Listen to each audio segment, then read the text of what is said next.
I want to welcome you back to this study of the book of Colossians. My name is Leon DeHaan, and I'm taking you verse by verse through this wonderful book of Colossians. In our last video, we didn't even make it all the way through verse number 2 of the second chapter.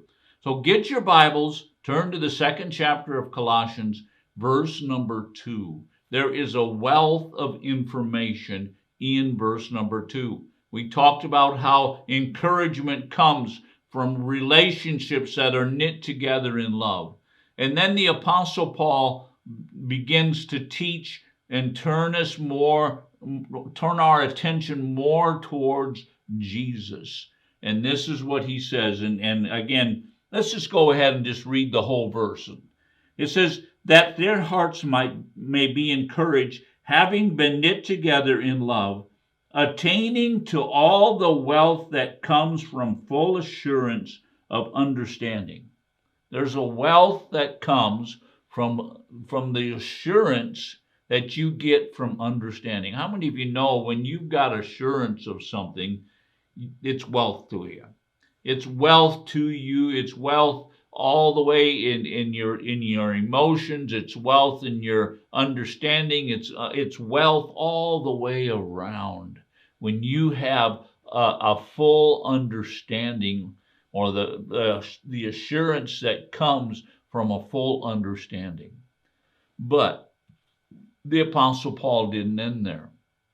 This is what he says in back to verse number 2, resulting in a true knowledge of God's mystery, that is Christ himself. Now notice the progression that Paul is speaking in.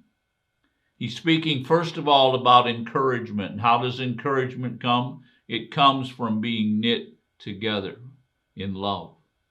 Then he goes on and he talks about this assurance of understanding. How does that come? It comes in an atmosphere where people are together in love, where they're knit together in love, where people are encouraged. You see, one of the things that discouragement does is discouragement takes and rids you of understanding. It takes it away from you.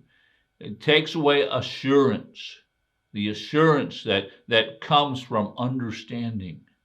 So here we have encouragement, we have love, we have assurance, and now the Apostle Paul goes on and he gives us something else. He says, resulting in true knowledge.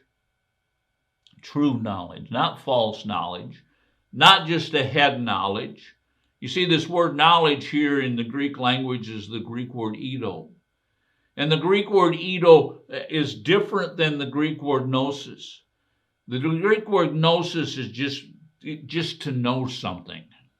But the Greek word eido actually means to know because you see something. It's to know by appearance. It's to know somebody by looking at them and knowing them.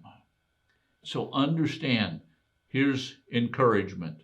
The next thing that comes around is love. The next thing that comes is assurance that comes from understanding. And then Paul says this is something that happens after that. He says a true knowledge. True knowledge. You know, there's people that know a whole lot about Jesus. They've been to seminary, they've been to Bible colleges, they have a great deal of degrees behind their name. But do they really have a true knowledge of Jesus? You see, that's what changes our lives. When you know, when you have this assurance that brings about a real knowledge, an appearance, a knowledge that comes from seeing him. Now, I'm not talking about seeing him physically. That's going to happen someday for all of us believers. We're going to see him physically. In fact, it's going to happen for the whole world at the judgment. But someday Jesus is going to appear in the clouds and we will see him physically. That's not the type of knowledge that I'm talking about. It's a knowledge that comes when Jesus appears to us in the Spirit, when he shows himself to us. And again, how does this knowledge come? It comes from having assurance, which comes from being knit together, which comes from being encouraged. Wow, I told you that verse number 2's got a lot in it, and it does. But now, what does Paul say? He says, a true knowledge of God's mystery. The true knowledge of God's mystery. What is the knowledge of God's mystery? What's Paul talking about? He's talking about Jesus.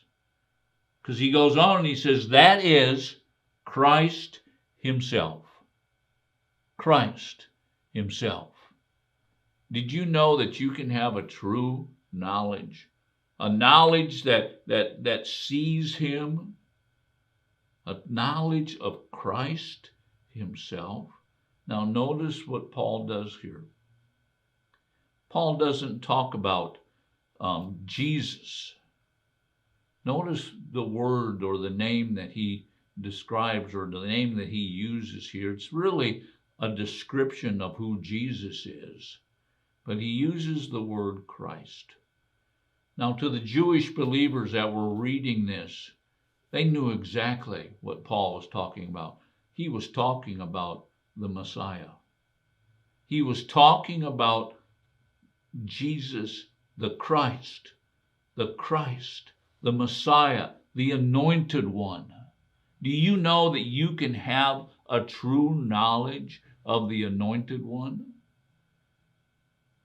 This was something that was amazing to the Jewish people, and something that was amazing to the Greeks that the Apostle Paul is also writing to, because the Greeks were always trying to find truth and getting into mythology and all these kinds of things to find truth. And here Paul is saying you can know Christ. You can have a true knowledge of Christ, and it's Christ himself.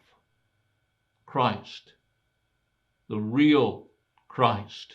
You can have a personal relationship with Jesus. Now, I'm not talking about just being saved.